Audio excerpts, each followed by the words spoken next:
vous parler un petit peu d'éthique. Donc, en fait, je suis chef de projet éthique au sein de l'ANS, notamment en charge d'accompagner la cellule éthique de la délégation numérique en santé qui est dirigée par Brigitte Serroussi, donc dans la mise en œuvre opérationnelle des projets éthiques du numérique en santé. Donc, dans le cadre de ce webinaire, on était... attendez. Oh, là. Dans le cadre de ce webinaire, donc après une petite présentation, un rappel de l'objet du webinaire, donc je vous présenterai les fondements de l'éthique du numérique en santé, donc avec un retour sur la feuille de route et les référentiels éthiques, une présentation du cadre de l'éthique du numérique en santé, et donc on conclura, on aura une troisième partie sur l'étude de cas concrets, avec notamment donc, des exemples de référentiels par rapport à des solutions donc, qui aujourd'hui répondent aux critères éthiques. Donc j'y reviendrai bien évidemment donc, de façon détaillée tout à l'heure. Alors j'ai dû aménager en fait un petit peu la partie d'introduction qui normalement était ouverte davantage, tournée davantage vers une session un peu plus interactive, de savoir grosso modo où vous en êtes en termes de connaissances autour de l'éthique du numérique en santé. Donc, aujourd'hui, n'ayant pas eu suffisamment de retours, du coup, et vu le nombre, en plus, le succès finalement en termes de nombre d'inscrits à la session, c'est plus simple que je vous donne de l'information, de la visibilité par rapport à ce que l'on sera en mesure de vous proposer au cours de l'année 2025. Donc, suite au webinaire aujourd'hui qu'on peut qualifier de sensibilisation, de rappel des fondamentaux donc de l'éthique du numérique en santé, il sera organisé, et je pense d'ailleurs que c'est une attente pour certains d'entre vous, des webinaires qui seront dédiés à la présentation notamment de l'EcoScore, qui est une thématique de certains référentiels, notamment le référentiel de référencement des applications au sein du catalogue de mon espace santé, et également du référentiel de téléconsultation. Et il y aura également un webinaire qui sera dédié à la présentation du référentiel éthique des systèmes d'information de téléconsultation, donc avec un retour notamment sur tous les critères éthiques du référentiel. Et bien évidemment, il y aura aussi la possibilité, si le besoin s'en faisait ressentir ou que vous pouvez exprimer d'ailleurs auprès de nos services, d'autres webinaires à organiser donc à la demande. Suite à ce teasing, je dirais, sur les webinaires à venir, on va rentrer dans le vif du sujet et notamment rappeler les fondamentaux de l'éthique du numérique en santé. Ça, vous connaissez. Donc, c'est vrai que la maison aujourd'hui, elle est plutôt, ma maison de l'e-santé est plutôt en 3D. Mais là, c'est juste un petit rappel de là où on est parti, et notamment en 2019. Donc, en fait, donc la première feuille de route du numérique en santé a justement identifié 3 référentiels socles qui sont donc en bas de la maison, l'éthique, la sécurité et l'interopérabilité. Et dans ce cadre-là, donc, a été constitué, donc, dans le cadre de la feuille de route du numérique 2019-2022, donc la cellule éthique du numérique en santé, qui est chargée d'animer notamment 10 groupes de travail pilotés par les experts de l'écosystème. Donc, je le rappelle, donc, cette cellule éthique du numérique en santé est dirigée par Brigitte Serroussi. Et donc, cette cellule éthique s'inscrit au sein de l'orientation numéro 2, intensifier l'éthique, la sécurité et l'interopérabilité des systèmes d'information de santé, et s'incarne dans l'action 4, éthique, de la feuille de route du numérique en santé, donc, qui a été présentée lors du Conseil du numérique en santé le 18 juin 2020.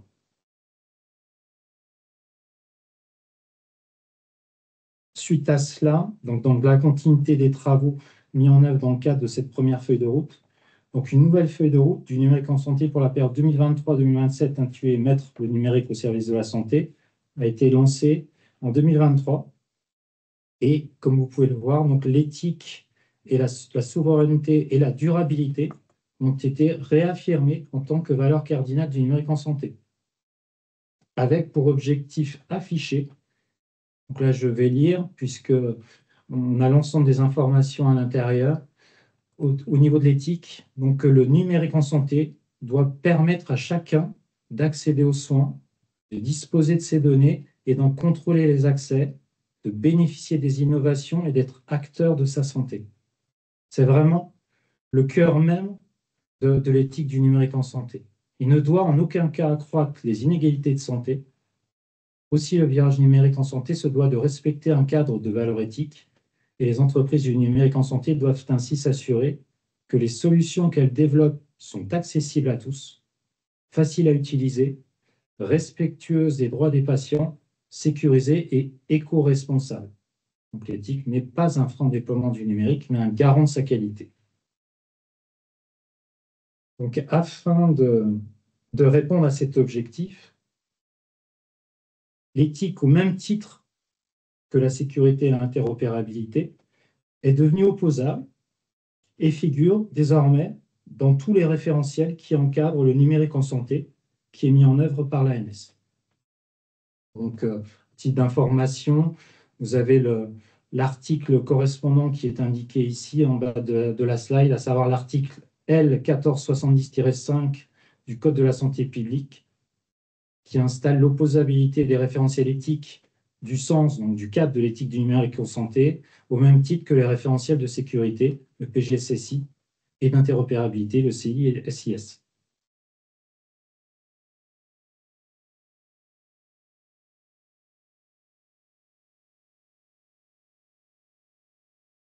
D'un point de vue définition,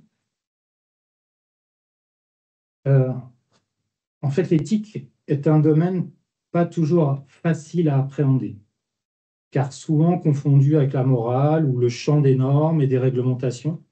En fait, l'éthique peut se définir par rapport à la morale et la loi. C'est une discipline qui s'intéresse aux comportements humains, qui ne sont pas réglementés ou inscrits dans la loi, mais qui sont contraires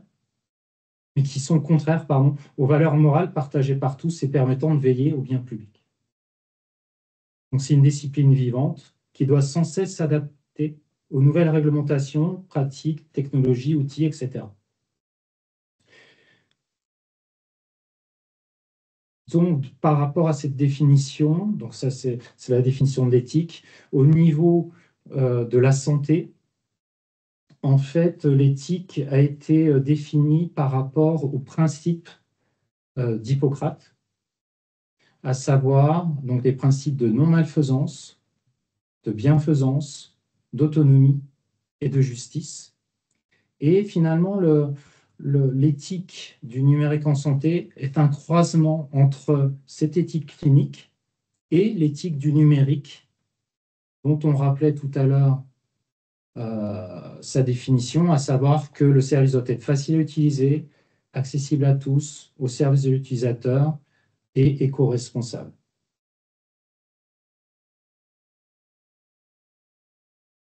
Donc, en croisant ces différentes définitions, si on fait un focus sur les différents principes,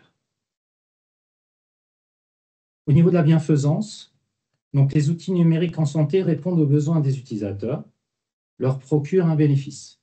Donc, c'est l'objectif. S'inscrire dans l'éthique, inscrire une solution du numérique en santé dans les principes éthiques, notamment de bienfaisance. L'objectif, c'est de répondre à cet objectif-là. Ils aident notamment les professionnels de santé à exercer leur pratique professionnelle. Ils permettent aux patients qui le souhaitent d'être pleinement acteurs de leur santé. Ça, c'est la bienfaisance. L'autonomie. Donc, les utilisateurs des outils numériques, qu'ils soient patients ou professionnels de santé, doivent conserver leur autonomie de pensée, d'intention et d'action lorsqu'ils prennent des décisions. Les utilisateurs sont également capables d'adapter, paramétrer les outils et services numériques. sans forcément avoir recours à une prestation de l'éditeur, afin que ces outils numériques puissent leur rendre le service attendu. Pour le principe de non-malfaisance, donc les outils numériques en santé ne font pas de mal, ne génèrent ni stress, ni colère des utilisateurs, ne leur causent aucun préjudice. Donc, selon ce principe, les outils numériques et leurs usages doivent garantir la confidentialité des données de santé, protéger la sécurité des patients. Donc, ils doivent également pouvoir être utilisés sans contrepartie malveillante. Devoir accepter que ces données soient réutilisées pour alimenter des statistiques d'usage d'un service pour pouvoir bénéficier du service. Et le quatrième pan, concernant la justice, donc le quatrième principe, pardon, couvrant la justice et l'équité, donc les outils numériques permettent aux utilisateurs d'être justes en proposant une égalité de traitement des personnes, les charges et les avantages et procédures de soins, en particulier les traitements, doivent être répartis équitablement, sans discrimination. Et le stockage et l'usage des données doivent permettre la même prise en charge dans des situations similaires. Et le dernier pan qui aurait tout à fait pu être intégré dans la bienfaisance, puisque en fait, au niveau du serment d'Hippocrate, il est question de quatre principes. Donc l'éco-responsabilité a été rajoutée pour les besoins que vous connaissez par rapport à la protection de l'environnement, qui est un sujet majeur aujourd'hui. Donc la responsabilité environnementale des outils numériques vise à limiter les impacts environnementaux et leurs conséquences néfastes sur la santé humaine. Donc elle relève de la non-malfaisance. Néanmoins, afin de donner du relief à cette dimension, donc ce que je disais, oui, c'est pas dans la bienfaisance, mais la non-malfaisance, pardon, l'éco-responsabilité est considérée comme un cinquième principe de l'éthique du numérique en santé.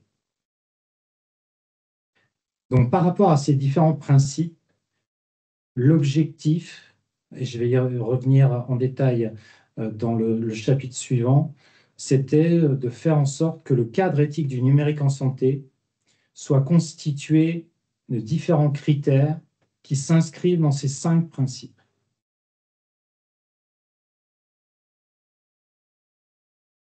Donc rapidement sur la présentation du cadre éthique du numérique en santé.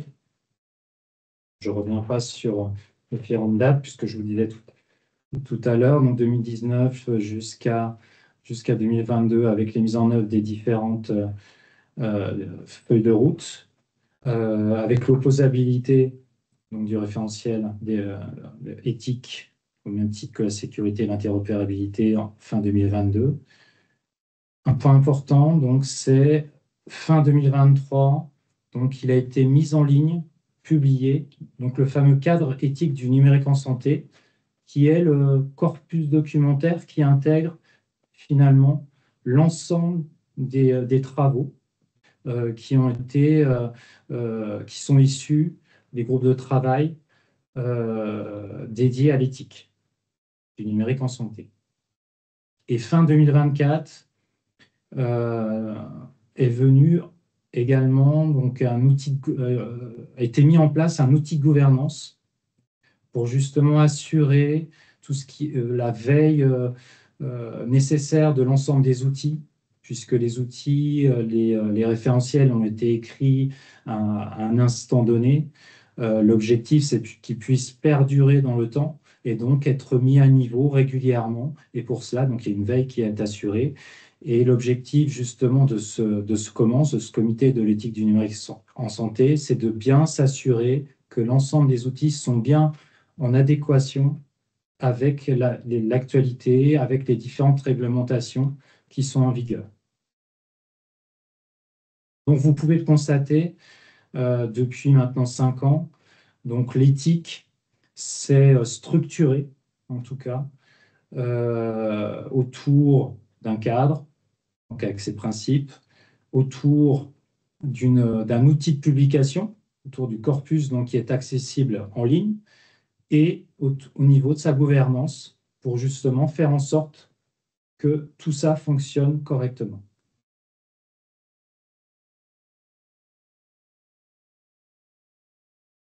Alors, le cadre de l'éthique du numérique en santé Donc, les objectifs du cadre de l'éthique du numérique en santé, c'est d'aider les porteurs de projets dans la définition des niveaux de maturité éthique attendus. C'est de permettre aux industriels de mettre en œuvre les niveaux de maturité éthique de leur offre, de soutenir les établissements de santé, les établissements et services sociaux et médico-sociaux dans le choix et l'application de leur politique en matière d'éthique et de développement durable. Donc finalement, le sens s'adresse à tous les acteurs de l'écosystème. En fournissant donc 4 catégories de contenus.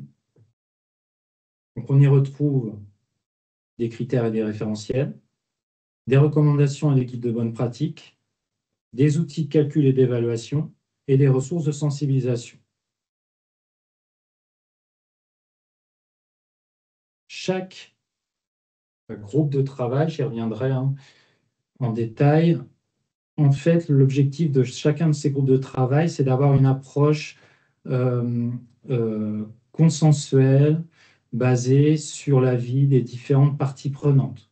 Donc, chaque travaux a été co-construit de façon itérative, collégiale, pas en lien donc avec les différentes approches de chaque partie prenante. Et systématiquement, autour notamment de ce que je vous disais tout à l'heure, autour des 5 principes de l'éthique donc clinique, à savoir la justice, la bienfaisance, les non-malfaisances, l'autonomie et l'éco-responsabilité. Et avec un processus qui est d'ailleurs vérifié dans son application et dans le respect de son application par le COMMANS, à savoir tout, par exemple, tout référentiel, une fois qu'il aura été rédigé, co-construit par les différentes parties, fera l'objet d'une concertation publique. Derrière, donc, seront intégrés les retours et ensuite, il y aura une publication. Donc, tous les groupes de travail suivent la même logique. L'objectif est bien évidemment de standardiser les pratiques et d'avoir une vraie méthode, en tout cas d'avancement et de construction des outils. Donc, ce que je vous disais là de façon un petit peu plus précise, donc on parlait de référentiels, on a des référentiels thématiques qui aujourd'hui sont en phase de finalisation, à savoir autour de l'éco-responsabilité et un référentiel d'actualité, alors là, pour le coup, qui est totalement d'actualité autour de l'IA. Je rappelle, le règlement européen autour de l'IA est sorti, notamment l'IA Act. On a des référentiels sectoriels, donc autour des logiciels de gestion de cabinet, des établissements hospitaliers, des applications de santé, donc les systèmes d'information de solutions de téléconsultation, et également dans le médico-social. Donc ça, c'est les référentiels. On a également les documents d'accompagnement des outils dans lesquels on retrouve des recommandations, des rapports d'information sur les bonnes pratiques, des outils de calcul également. Voilà, et des ressources de sensibilisation. J'y reviendrai avec des films, des programmes, des journées régionales de l'éthique du numérique en santé. Donc, il y a un certain nombre d'événements oui, qui sont assurés au niveau régional pour mettre en avant, parler de façon spécifique de ce qui se passe en termes d'éthique du numérique en santé. Bon, là, c'est juste un screenshot de la page du sens que vous pouvez retrouver donc, en tapant donc, l'adresse qui est indiquée ici. Donc voilà. Pour revenir rapidement, je regarde l'heure. Il est 24. Donc pour revenir un petit peu sur les différents groupes de travail, le GT1 qui est plus lié à la communication du grand public. Donc l'objectif, c'est de renforcer le lien de confiance avec les citoyens et mettre en avant les bénéfices du numérique en santé dans le respect des droits des usagers et des bonnes pratiques des professionnels, En fait, dans ce cadre-là, il y a eu 2 campagnes de communication qui ont été réalisées en 2020 et en 2023, avec la mise à disposition notamment de 2 jeux de 4 vidéos qui permettaient justement de mettre en avant l'éthique du numérique en santé, enfin de valoriser le numérique en santé, et également la mise en place d'outils autour de l'éthique du numérique en santé.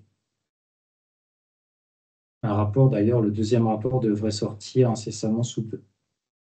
Donc le GT2, lui, a été un petit peu mis entre parenthèses, mais on espère le relancer cette année, qui est autour de l'éthique des établissements hospitaliers.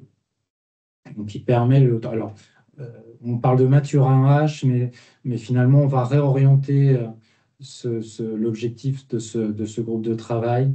Donc, je rentre pas plus que ça dans le détail, mais en tout cas on aura l'occasion d'y revenir dans les mois à venir. Le GT3, donc ici on parle d'éthique by design, qui était le guide de recommandation de bonnes pratiques, et un référentiel thématique, comme je vous l'avais montré juste avant, va voir le jour dans les semaines qui viennent, et qui est construit justement sur la base des 5 principes que je vous ai déjà énoncés. Et donc, en tout cas, on aura l'occasion d'en rediscuter dans les semaines à venir. Le GT4 autour de code de la déontologie, pardon. Le GT5, je vous en parlais rapidement avant, c'est autour des journées régionales d'éthique. Aujourd'hui, on a quasiment touché quasiment toutes les régions, par je crois, une région qui n'a pas encore effectué sa journée régionale d'éthique, mais on a quasiment toutes les régions qui ont assuré ces événements, pour montrer justement l'intérêt grandissant de l'éthique du numérique en santé au niveau aussi territorial et local. Le GT6, là, c'est un groupe de travail qui est spécialisé sur la sobriété numérique et le développement durable. L'objectif, c'est de faire du numérique en santé un exemple de numérique responsable. Le GT7, c'est donc l'éthique des logiciels de gestion de cabinet. Un référentiel, justement, devrait voir le jour là aussi dans les semaines à venir, puisqu'il est finalisé, toujours selon les cinq principes de l'éthique clinique. Donc, le rapport est en cours de finalisation. Mais en tout cas, le référentiel, lui, est arrêté. Le GT8, donc, qui est l'éthique de la télésanté. L'objectif, c'est d'instruire par grande catégorie de situations complexes sur la base de cas pratiques, les problématiques rencontrées et les questionnements éthiques qui pourraient se poser lors d'un acte de télésanté. Donc là, on était sur la télésanté en 2023, avec notamment la sortie d'une grille de questionnement pour la télésanté, mais aujourd'hui, suite à un constat que, par exemple, pour la télésurveillance, cette grille n'était pas forcément extrêmement bien adaptée. Finalement, on est en cours de recréation d'un nouvel outil, pas de création d'un nouvel outil pour les actes spécifiques de télésurveillance. C'est également en cours de sortie dans les semaines à venir. Le GT11, autour de l'éthique des systèmes d'information des établissements sociaux et médico-sociaux. Donc, l'objectif, c'est de permettre l'auto-évaluation de la dimension éthique d'un système d'information des établissements sociaux et médico-sociaux par une équipe pluriprofessionnelle.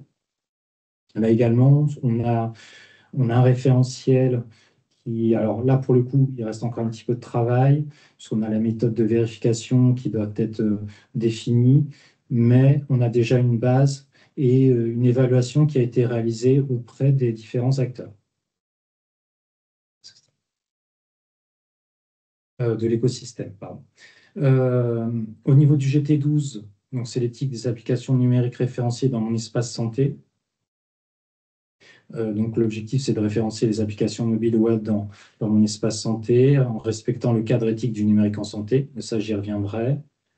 Le GT13, autour de l'éthique des systèmes d'information de téléconsultation. J'y reviendrai également.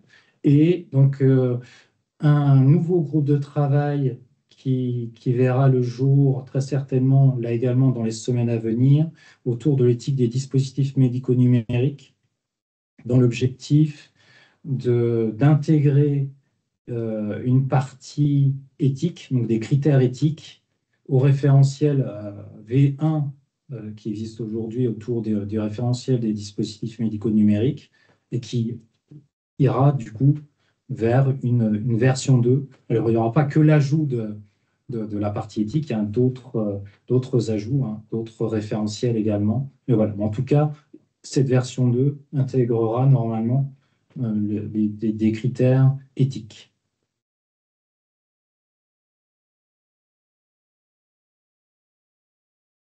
Voilà, très rapidement, ça rejoint un petit peu tout ce que je viens de vous indiquer. En catégorisant un petit peu plus donc, les livrables, donc on a les films d'animation et de sensibilisation donc, qui ont été publiés, on a les 8 vidéos. Bien évidemment, je vous encourage très fortement à aller sur le lien qui figurait quand vous aurez le support, donc d'aller cliquer sur le lien pour aller voir justement les derniers éléments qui sont téléchargeables sur le site du Sens.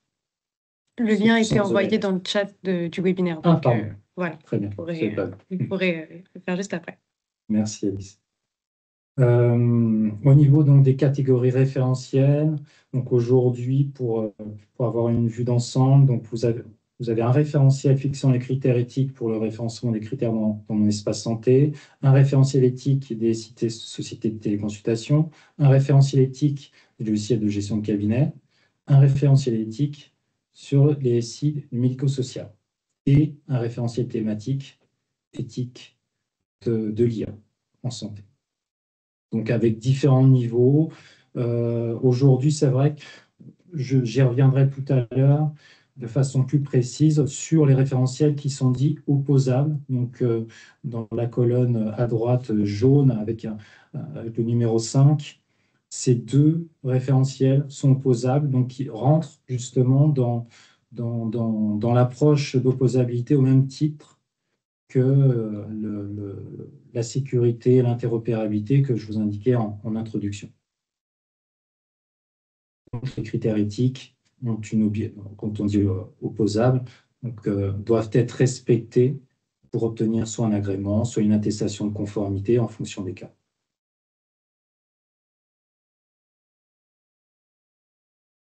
On a également donc, les recommandations et guides de bonne pratique, donc un guide éthique by design en IA, et également donc, un rapport sectoriel sur l'impact environnemental du numérique. Donc ça, c'est des référentiels qui sont publiés. Et également donc, des outils, notamment une grille de réflexion éthique pour l'analyse des situations complexes en télésanté, ce dont je vous parlais tout à l'heure. Les services de calcul de l'éco-score des applications de santé, qui aujourd'hui fait partie justement des critères opposables pour être référencés dans le catalogue de mon espace santé. Et également ce qui sera opposable pour les sites téléconsultation. Mais j'y reviendrai. Service de calcul d'empreinte carbone des SIH. Donc là, effectivement, en 2024, on a construit DNS ANS, un nouvel outil qui permet aux établissements sanitaires et médico-sociaux de pouvoir quantifier leur empreinte carbone, donc notamment en leur permettant d'enregistrer tout leur parc informatique et par rapport à des différents comment dire, je perds le terme, algorithmes. avec certains algorithmes, permettent, par exemple, en conservant son matériel plus longtemps, d'avoir justement un impact positif sur l'empreinte carbone de l'établissement. Bon, c'est un exemple, mais en tout cas, l'idée de ce calculateur, c'est de permettre justement d'avoir un indicateur pour pouvoir agir en connaissance de cause et identifier ce sur quoi l'établissement peut agir pour limiter son empreinte carbone. Frédéric, on a une question sur ce que signifie d'aider la colonne entre IA et éditeur. C'est développement durable. Voilà. Voilà. Et également, donc, justement, en termes de développement durable, on a aussi, alors elle n'est pas encore publiée, mais elle est en voie de l'être, une grille de maturité en éco-conception. Donc, c'est dans le cadre de la sobriété numérique, donc des SI de santé. Donc, on va avoir vraiment une grille avec des critères qui permettront de savoir en termes d'éco-conception si l'éditeur doit justement agir ou peut agir pour améliorer justement toujours, in fine, son empreinte, en tout cas son impact, l'impact de sa solution sur l'environnement. Voilà. Donc ça, voilà, j'ai bouclé, j'ai terminé sur la partie fondement, point de vue, donc en rappelant les principes. Est-ce que à ce niveau de la présentation, vous avez des questions, des interrogations, ou vous souhaitez vous réserver pour la suite après la présentation de critères, de critères concrets, je dirais, sur la base des référentiels? Si vous avez des questions, n'hésitez pas. On a une question. Alors, je vais te la lire. Pourriez-vous, s'il vous plaît, rappeler en synthèse les référentiels qui seront opposables et opposables à qui, dans quelles conditions, de ceux qui resteront du type bonne pratique? Dit autrement, quels référentiels ont vocation à être opposables? C'est une bonne question. Aujourd'hui, on en a deux qui sont opposables, donc vous l'avez compris, donc, par rapport à mon espace santé, donc le référentiel de référencement des applis dans le catalogue de mon espace santé, et également donc, le référentiel des sites sociétés de téléconsultation. Attestation de conformité qui est nécessaire dans le cadre de l'agrément, hein, donc pour la prise en charge par l'assurance maladie des téléconsultations. Demain, il y aura normalement un troisième référentiel qui sera opposable. J'en ai parlé tout à l'heure. Ce sera celui des DMN, des dispositifs médicaux numériques. Voilà, donc ça, grosso modo, on est à peu près sûr pour ces trois-là. Après, c'est une interrogation pour les autres.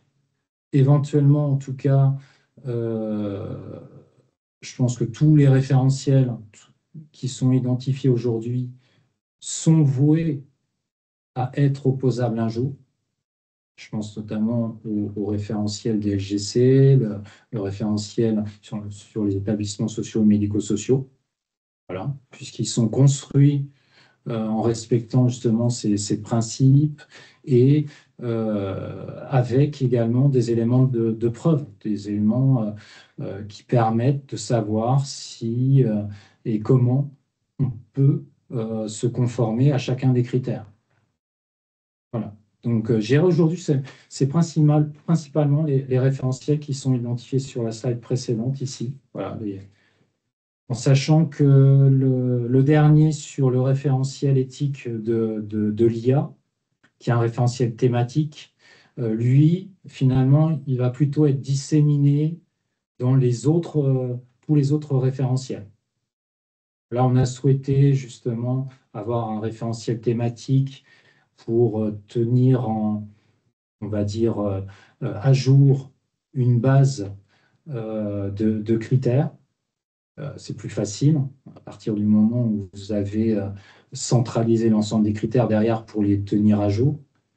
Mais en tout cas, lui n'a pas aujourd'hui lieu d'être opposable à lui seul par rapport à voilà, une évolution, une réglementation à venir, etc.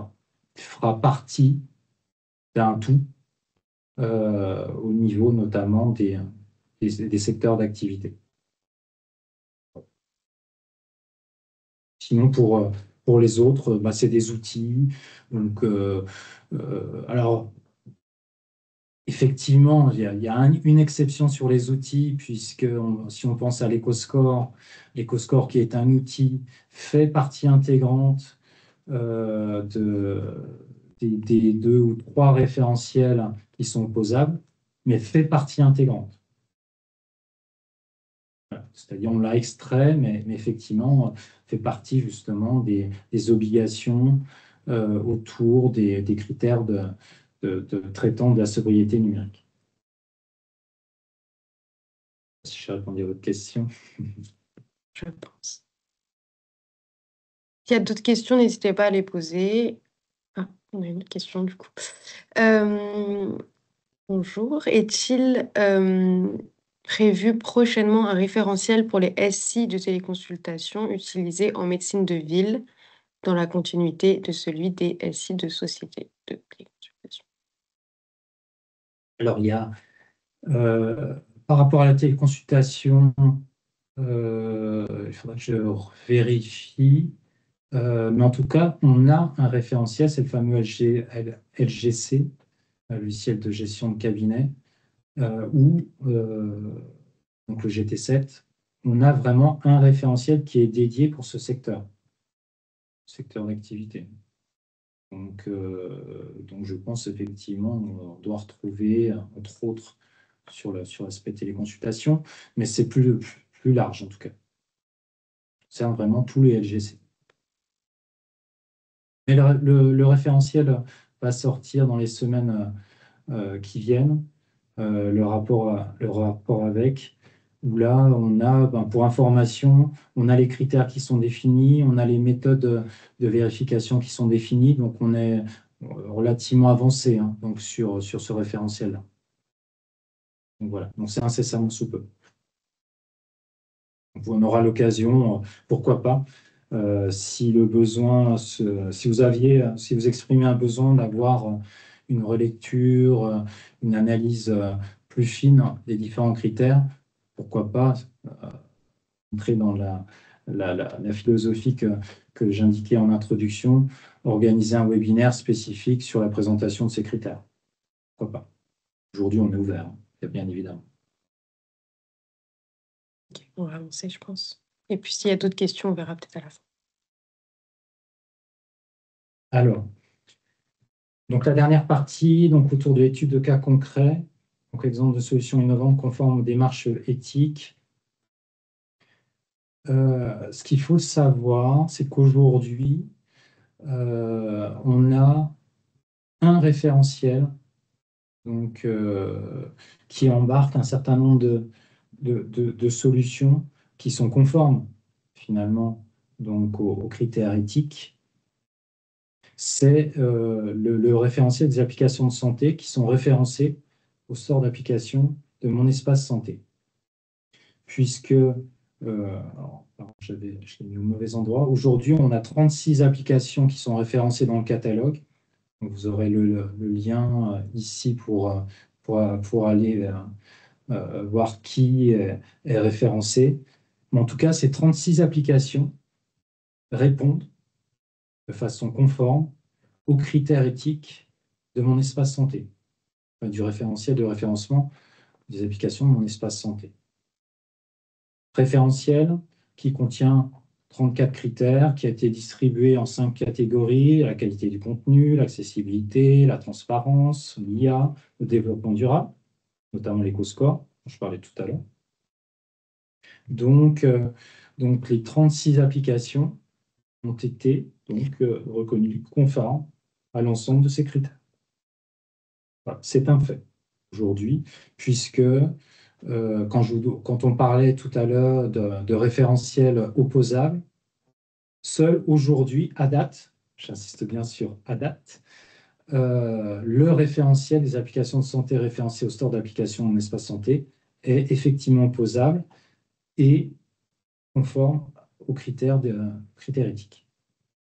Je pense notamment celui qui va l'être, mais ça, ce sera dans la suite de la présentation, sur la téléconsultation et donc à terme, les dispositifs numériques, médico-numériques, donc qui viendront ensuite. Voilà. Mais en tout cas, à date, donc on a 36 solutions, donc applications qui répondent aux critères éthiques du référentiel autour de mon espace santé.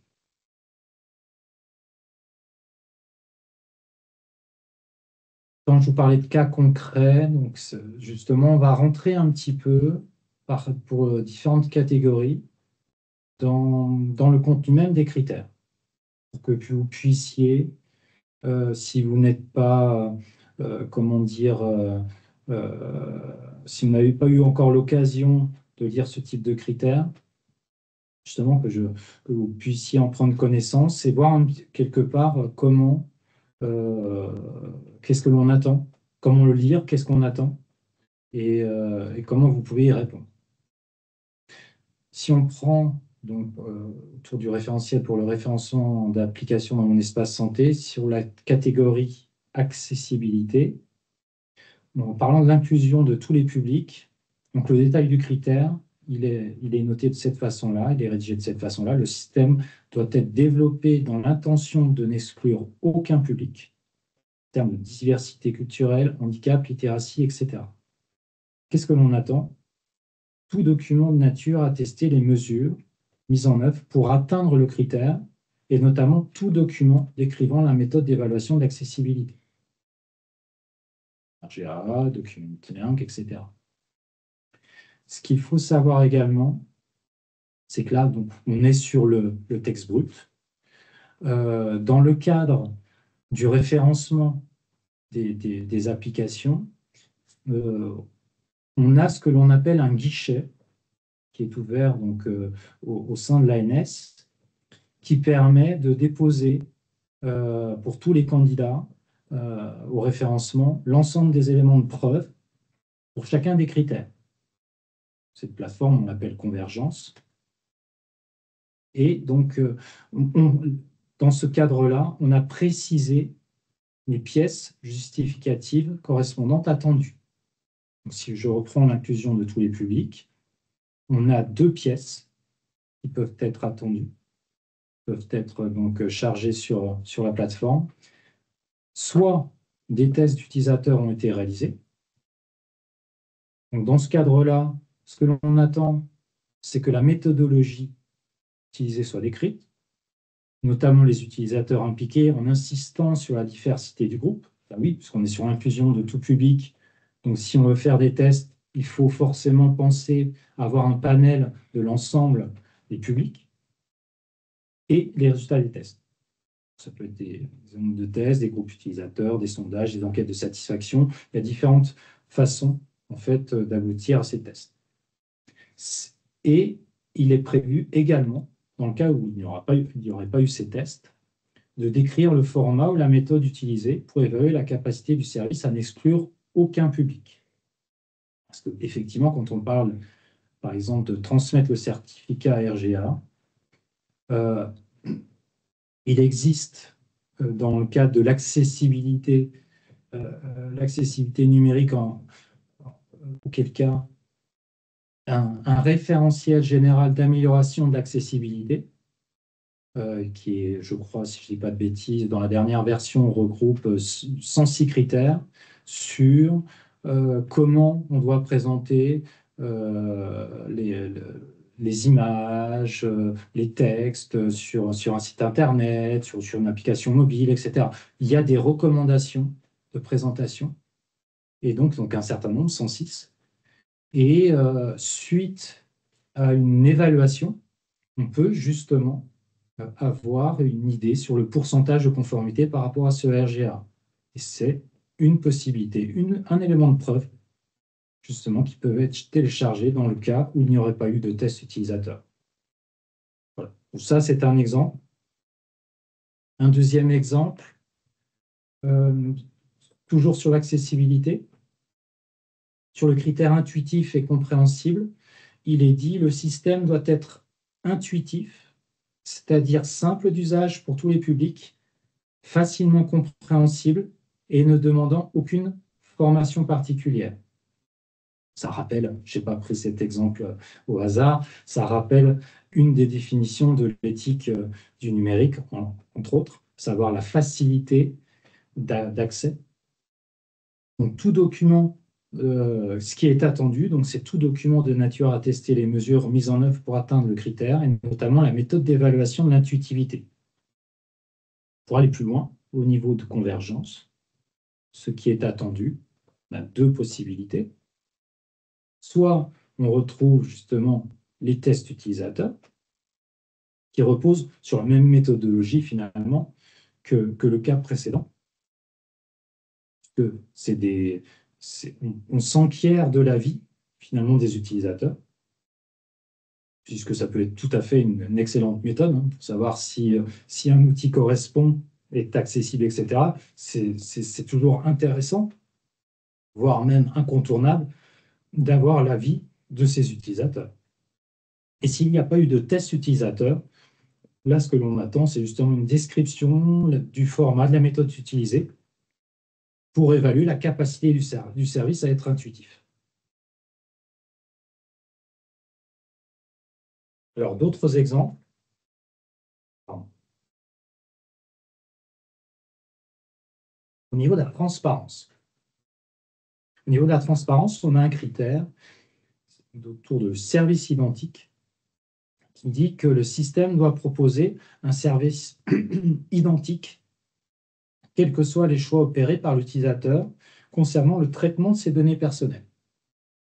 Et auquel cas, on attend tout document de nature à tester les mesures mises en œuvre pour atteindre le critère, et notamment une description des moyens utilisés pour évaluer le critère identique du service dans différents scénarios d'utilisation et les résultats obtenus. De façon plus précise, ce qui est attendu au niveau de convergence, c'est de décrire les moyens utilisés pour évaluer le caractère identique de la solution dans différents scénarios d'utilisation, quel que soit le consentement de l'utilisateur. Si l'ensemble des traitements de données personnelles est coché, il doit notamment y avoir le même niveau de service, d'utilisation du service, que si on a une partie seulement du traitement des données personnelles qui est cochée. Donc, en cas de transmission des conditions générales d'utilisation, veuillez nous transmettre une copie écran de l'endroit où se trouvent les informations concernées, puisque en termes de transparence, alors oui, c'est accessibilité, il y a une petite coquille en haut, là, c'est transparence.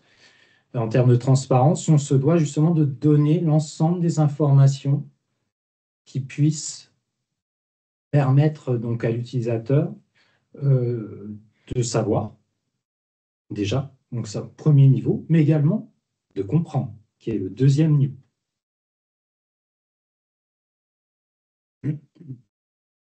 Donc, je passe attention. Oui. Donc voilà, pardon, je vais accélérer. Je voudrais quand même voir la partie téléconsultation. Donc voilà, en tout cas, voilà comment ça se présente. C'est vrai que dans le cadre de mon espace santé, c'est un petit peu différent que tous les référentiels qui viendront ensuite, puisque l'ensemble des critères pour le référencement, en fait, sont dans un arrêté. Donc un petit peu organisé différemment, alors que l'ensemble des autres référentiels sont présentés sur une version Excel avec justement un découpage que l'on retrouvera, quels que soient les référentiels.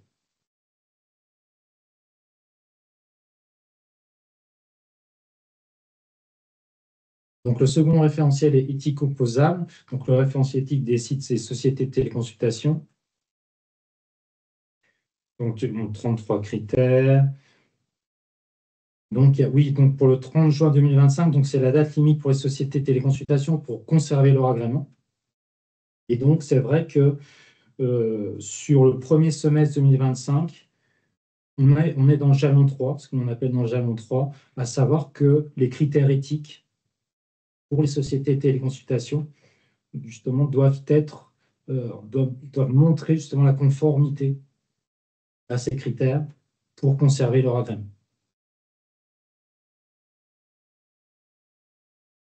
Alors, je vais prendre l'exemple sur lequel on a pu interagir sur l'aspect consentement. Donc là, on est sur le principe de bienfaisance. On a le détail du critère, les pièces justificatives. Vous voyez, donc cette présentation est vraiment la présentation qui est reprise quasiment dans tous les référentiels, avec le critère, le principe, le détail du critère et les pièces justificatives. Donc, par rapport au consentement, donc, il est demandé, notamment, le système doit permettre aux professionnels de santé d'évaluer la capacité du patient à consentir à l'acte de téléconsultation. Donc, au niveau des pièces justificatives, il est attendu tout document, vidéo des IHM, copie écran, etc., permettant de prouver qu'au moment du recueil du consentement du patient à la téléconsultation, un processus permettant de s'assurer de la bonne compréhension du patient de ce que représente une téléconsultation a été mis en œuvre. Si il y a un élément, j'espère qu'il y en aura plus, il y en aura d'autres, qui doit être retenu, c'est vraiment cet aspect de on doit donner l'information au patient, mais il faut surtout qu'il la comprenne. Ça, c'est éthique. C'est-à-dire, c'est le fameux consentement dit éclairé. On donne son assentiment, on se donne son accord en toute connaissance de cause. Et ça, c'est éthique. Ça, c'est un point qui est capital. Et pour ça, bien évidemment, il faut s'assurer que la personne a bien compris. Et ce qui peut générer effectivement une complexification supplémentaire dans le sens où il faut aller recueillir justement l'avis du patient. Mais c'est incontournable de savoir si le message que l'on transmet est bien compris et pour justement comment dire, fiabiliser l'ensemble du système.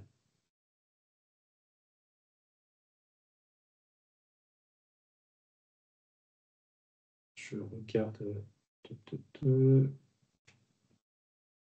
Bon, j'avais un point sur l'éco-score, mais comme je l'ai dit en introduction, il y aura un webinaire spécifique sur l'éco-score donc qui va être organisé, qui va être proposé donc aux différents acteurs concernés.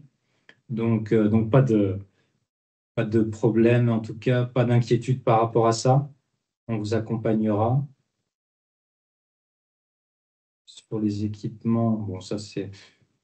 Voilà, dernier petit exemple. Donc sur la réidentification, donc on est sur un principe d'autonomie.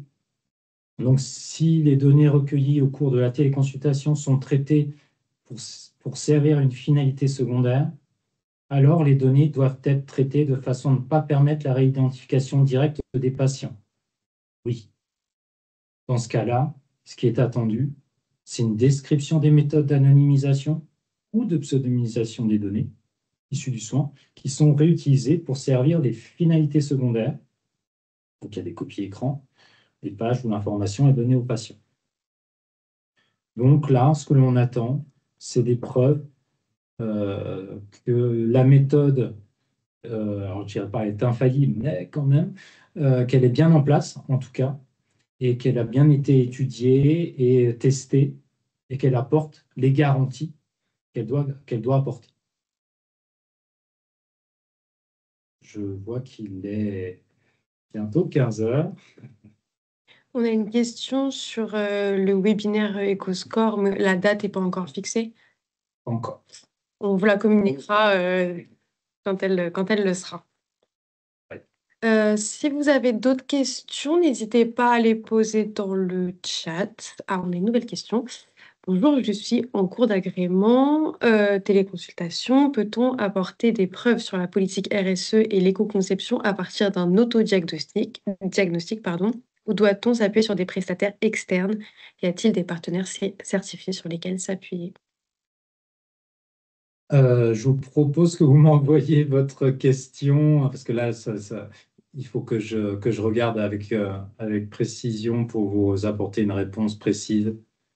Mais n'hésitez pas à m'envoyer, c'est vrai, je ne vous ai pas mis, si sur la première page de la présentation, il y a mon adresse mail, donc n'hésitez pas en tout cas, si vous avez des questions plus techniques, plus précises, à me les envoyer, je vous répondrai avec plaisir, bien évidemment.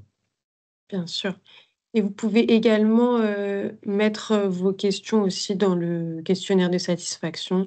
Je vous ai mis le lien dans le chat, mais vous pouvez, aussi scanner ce QR code pour, répondre au questionnaire, ce qui nous aide beaucoup et vous pouvez effectivement poser des questions qui seront retransmises, heu, à Frédéric, pour qu'il puisse y répondre un peu plus spécifiquement. Je ne sais pas si on a d'autres questions peut-être dans le chat, d'autres questions rapides? Sinon, n'hésitez pas à répondre au questionnaire et on vous remercie parce que vous avez été beaucoup à assister à cette session. On espère que ça a été clair. Comme je l'ai dit en intro, on va vous transmettre à la fois le support et le replay de cette session, heu, très rapidement dans la semaine. Donc voilà. Si vous n'avez pas d'autres questions, je pense qu'on peut conclure ici. Merci Frédéric. Merci à vous, merci à tous, Merci dans le chat. et à bientôt. À bientôt, merci beaucoup. Au revoir.